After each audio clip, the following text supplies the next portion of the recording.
আম্মু যদি গরু কিনতে যেত পার্ট 2। গরুটা আজকেই কিনতে হবে, চল হাটে চল। তুমি প্লিজ যাও না আম্মু, আমি কি নিয়ে আসি প্লিজ। আগের বার আমার মান সম্মান খাইছো। চুপচাপ চল। কে আফা, এই হুগনা গরু কত দেয়া লইলেন? আরে এটা তো আমার ছেলে। আচ্ছা সরি ছাগল রে বলে গরু বলে ফেলছি। ওই মিয়া ছাগল কারে কোন আপনি? আরে ভাইয়া মস্করা করছি।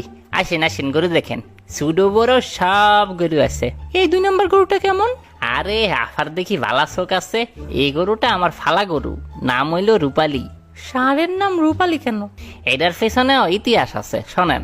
একদিন আমাকে বাড়িতে ডাকাত পড়ছিল, আমাকে কাছে গরুগুলা ছাড়া আর কিছু আছিল না। ডাকাইতে এই গরুটাই নিতে চাইছিল, কিন্তু আমার বউ ডাকাইতে এই গরুটা দিতে চায় নাই। তারপর আমার বউটা আরে আল্লাহ ওনাকে জান্নাত নসিব করুক। আরে মরে নাই তো, হে ডাকাইতের লগে ভাইগা গেছে।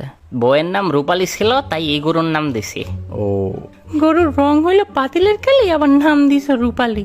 যাই হোক, বিক্রি করবা কত দিয়া? দাম বলবো আফা? হ্যাঁ, ইজ্জত হারানোর জন্য রেডি হতে হবে। হ্যাঁ দাম বলো। এই 5 লাখ দিয়েন। আম্মু।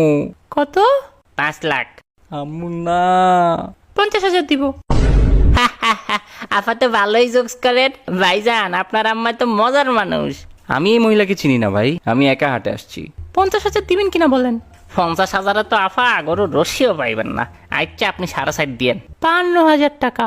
কি যে বলেন না আফা। আচ্ছা 3 লাখ দিয়েন। এই গরু 3 লাখ হইলে আমার ছেলেকেও 2 লাখে বিক্রি করতে পারবো। হোয়াট? দেখেন আফা, এই গরু নিতে হইলে আপনার বাজেট বাড়াইতে হইব। আচ্ছা ঠিক আছে, হ্যাঁ বাজেট বাড়ান। 60,000। এই কি বাড়াইলেন আফা?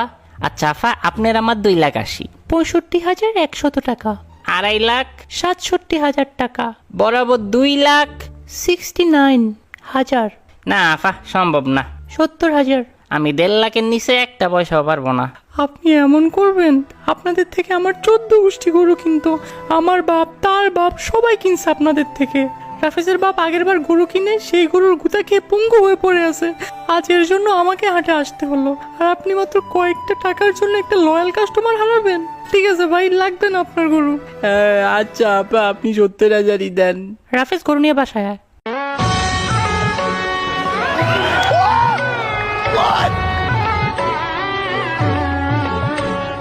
কিন্তু আম্মু, আমার এই জলজন্ত বাপটারে হুদাই পঙ্গু বানানোর কি দরকার ছিল? চুপ থাক।